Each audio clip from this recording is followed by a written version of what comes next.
मोदी जी अगले ट्रिप पे जो भारत आ रहे हैं अमेरिका में, उसमें जो बात हो रही है नेटो प्लस की बात हो, इन्होंने नेटो प्लस मेंबरशिप ऑफर की भारत को। इंडिया को यूएसए की तरफ से नेटो प्लस का स्टेटस दिया जाने वाला है और इसी हवाले से शायद इंडिया के prime minister next month USA का विजिट भी करेंगे। एक बात और बड़ी मार्केट में आजकल फैली हुई है, वो ये कि जी कोई 100-150 बिलियन कहीं से आने वाला है, आई डोंट नो।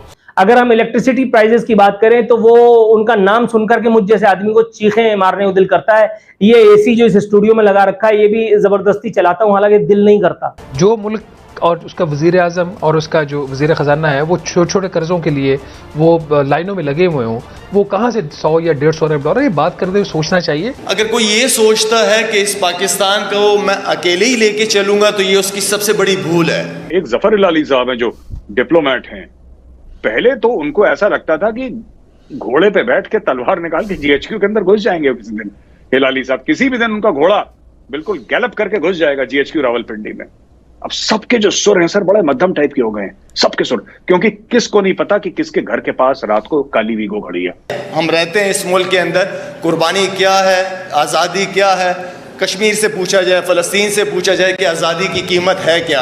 अच्छा, हमारी जो जीडीपी है खुर्रम साहब वो 0.3% भी नहीं है और कुछ तजज़ियाकारों का मानना है कि नेगेटिव में है। जो सबसे ज्यादा मैं समझता हूँ कि लोगों को चाहिए उसका सूरत रहमान की उस कुछ वर्सेस की भी वहां तलावत हुई। बिल्कुल बिल्कुल ऐसा। मैं अब I am very amazed, I am very thankful, I am very proud कि हर मजहब को अपने अपने हिस्से के मुताबिक वहां पे जगह और टाइम दी गई। अब ऐसी सूरत में क्या होता है जी, हर कोई, हम कहते हैं ना, आम एक जुमला बोला जाता है कि चढ़ते सूरज को सलाम कर रहा होता है, ऐसा ही है। नमस्कार, जय हिंद, हमेशा आप देख रहे हैं हिंदुस्तानी.न्यूज़। That will take India to the next level, मैं इसमें कोई शक नहीं। उसमें बड़े बड़े कॉन्ट्रैक्ट साइन करके जाएंगे, क्योंकि पहले ही आपने देखा होगा इस वक्त चाइना के ऊपर जो सैंक्शंस लगाई जा रही हैं उसका सबसे फायदा उठा रहे हैं भारत उठा रहा है। बिल्कुल। और चाइना जितना यूक्रेन को डराएगा उसका फायदा भी भारत उठाएगा। और इस वक्त वो कहते हैं ना कि this is the era for India, I tell you this. मेरी ख्वाहिश होती है कभी पाकिस्तान भी उस लेवल पे होता, कोई डिजिटल पाकिस्तान की बात करता। देखिए कैसा हो सर, हो सकता है कभी हो जाए फ्यूचर में, अगर कुछ थोड़ी बहुत अक्ल आ जाए इनको तो। लेकिन आरजू देखें, मैंने हमेशा ये कहता हूं कि जितना आपको भारत के साथ रिलेशनशिप ठीक करके डिफेंस का बजट कम करके तो वही आम पाकिस्तानी की तरक्की पे लगाना होगा, तब तक आप तरक्की नहीं कर सकेंगे। यही एक वजह है। और उसके बाद एक ट्रेड खोलें, बॉर्डर सॉफ्ट करें भारत के साथ।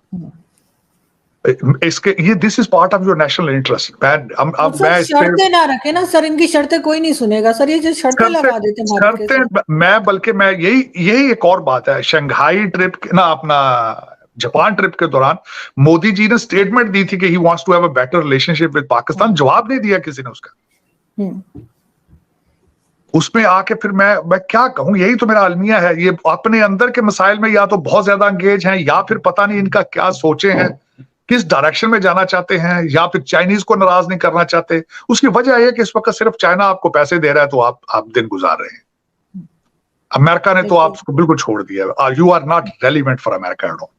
मुझे तो सिर्फ यही एक समझ आती है कि आप मोदी जी का जवाब इसलिए नहीं देते कि शायद चाइना नाराज हो जाएगा तो वो चाइना अपना हाथ पैसों से रोक लेगा, लेकिन somehow you have to come up with some kind of solution। तरक्की करनी है तो आपको इंडस्ट्रियल रेवोल्यूशन चाहिए, आपको बच्चों को आईटी की तालीम, मैथ और इंग्लिश पढ़ाना होगा। आप अपने बच्चों को पढ़ा लेते हैं लंदन में, तो गरीब के बच्चे का क्यों नहीं सोचते आप जानबूझ के पाकिस्तान को ऑप्रेस क्यों कर रहे हैं? आप क्यों ये समझते हैं कि 40,000 मदरसे आपके लीडर प्रोड्यूस करेंगे? It is not going to happen. बिल्कुल, it is not going to happen. आप ये खासकर अपने बच्चे लंदन अमेरिका में पढ़ाते हो, समझते हो तुम कि Pakistan, who cares about Pakistan. मैंने आपको कहा ना कि आपकी रूलिंग एलीट जो है आरजू, चाहे वो किसी ब्लॉक से भी हो, किसी पार्टी की हो, किसी इंस्टीट्यूशन की हो, उनके दिल और दिमाग अमेरिका और लंदन में है। वो अपनी बॉडियां जो लाशें उठा के फिर रहे हैं पाकिस्तान में, अपने बच्चों के लिए लूट मार कर रहे हैं, बद दुआएं ले रहे हैं लोग। सर जिस दिन इनके ये डुअल नेशनलिटी रोकी जाएगी शायद तब ये सुधरेंगे। मैं आपको यहाँ पे ये जरूर बताना चाहूंगा आरजू, भारत के अंदर डुअल सिटीजनशिप जो है उस पर ऊपर पाबंदी है कि वो लोग अपने वहां पे एडमिनिस्ट्रेशन में सर्व नहीं कर सकते। ये पाकिस्तान तो फिर ये ना कि ये मैंने आपको साले और बहनोई की गेम है, एक साला एक जगह एक दूसरे के साथ मिले में चिट्ठा बैठा इनका मिला हुआ। चले अगले जो मेरा अगला टॉपिक था, मैं बात करना चाहता कि भारत के अंदर जिस तरह उन्होंने अपनी नई बिल्डिंग का इफ्तिताह किया, it was a wonderful event. मैंने उसको बड़ा क्लोजली वॉच किया। पुरानी बिल्डिंग जो थी 1921 में उसकी कंस्ट्रक्शन स्टार्ट हुई थी, 1927 में मुकम्मल हुई थी। उसमें सीटिंग 790 एमपीज बैठ सकते थे पिछली बिल्डिंग। अब उस बिल्डिंग के हालात ठीक नहीं थे, उसमें अब वो अब एज की वजह से उसकी चीजें आ रही थी कि इतनी पुरानी बिल्डिंग है, 100 साल के ज्यादा। मैं समझता हूँ कि इस दौर के अंदर इतनी बड़ी बिल्डिंग बनाना जिसके ऊपर 117 मिलियन डॉलर खर्चा है नई बिल्डिंग बनाने, और उसमें 1272 एमपीज बैठ सकेंगे। और उसमें जो उन्होंने बताया, उन्होंने जो डिजाइन बनाया है, पहले तो पीकॉक डिजाइन है जो वो सारी ओवरऑल जो सीटिंग बैठेगी, और उसके बाद लोटस जो अपर हाउस है वो उसका लोटस की शक्ल होगी, फ्लावर फूल की, क्योंकि लोटस भारत का नेशनल फ्लावर है। जी बिल्कुल। अब उसमें मैं समझता हूँ बड़ा क्रिटिसाइज किया गया उसको। राहुल गांधी ने कहा कि ये लग रहा था जिस तरह मोदी जी की ताजपोशी हो रही है, अपोजिशन ने उसका बायकॉट किया। फिर वहां पे वो होली सेनेगल, क्या उसको शायद मैं गलत उसको बोल रहा हूँ, लेकिन वो जो उन्होंने सोने का वो बना हुआ था उसका, वो उसको वहां किया, और वहां पे काफी पुजारी, हिंदू पुजारी बुलाए गए, बहुत सारा अपना उन्होंने इबादत की। जो सबसे ज्यादा मैं समझता हूँ कि लोगों को चाहिए उसका सूरत रहमान के उस कुछ वर्सेस की भी वहां तलावत हुई। बिल्कुल बिल्कुल ऐसा। मैं अब I am very amazed, I am very thankful, I am very proud कि हर मजहब को अपने अपने हिस्से के मुताबिक वहां पे जगह और टाइम दी गई। इट इज वंडरफुल जो है। और मैं यहाँ पे ये बताऊंगा कि वो जो होली सेनेगल जो जिसको वो बल्कि मैंने उसका हिंदी में भी नाम पढ़ा, मुझे भूल गया वो जवाहरलाल जो नेहरू थे, उनको भी अगस्त 14 1947 में जो हिंदू पुजारी थे उन्होंने दी थी। यही कि उसको वो basically symbolise to serve India better and serve people and justification.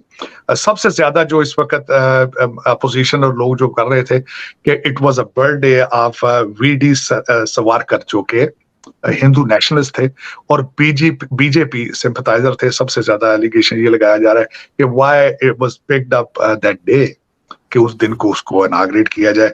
और फिर वो एक और इतराज ये करते हैं कि द्रौपदी मुर्मू जो कि सदर हैं भारत की, उनको क्यों नहीं कहा गया कि इसका इफ्तिताह किया जाए। That comes under her portfolio to have this ceremony, opening ceremony. लेकिन फिर वो जिस तरह बात होती है कि जब भी आप बात करते हैं हर एक को खुश तो नहीं कर सकते, लेकिन वंडरफुल, मैं समझता हूँ वंडरफुल इवेंट था हमारे लिए, मेरे लिए भी खासकर इसलिए था कि सब मजहबों को वहां पे उस पे ताकि किसी को इतराज ना रहे, और the whole world watched it. Modi ji का मैं एक खासकर लफ्ज इस्तेमाल करता हूँ जो मुझे बड़ा याद है, उन्होंने वो लेट के इबादत की। मैं अक्सर अपने दोस्तों को कहता हूँ दंडवत प्रणाम, मेरे दोस्त मुझे किसी याद से सिखाया था कि वो लेट के दंडवत प्रणाम करना किसी को, तो वो उसी तरह से उन्होंने वहां पे अपनी रिलीजियस सेरेमनी की। लेकिन it was a good gesture, it was, मैं समझता हूँ कि द मुसलमान, the Indian Muslims, they should be proud of it कि they were given a proper respect. राष्ट्रहित सर्वप्रथम, देश को रखे सबसे आगे। हिंदुस्तानी न्यूज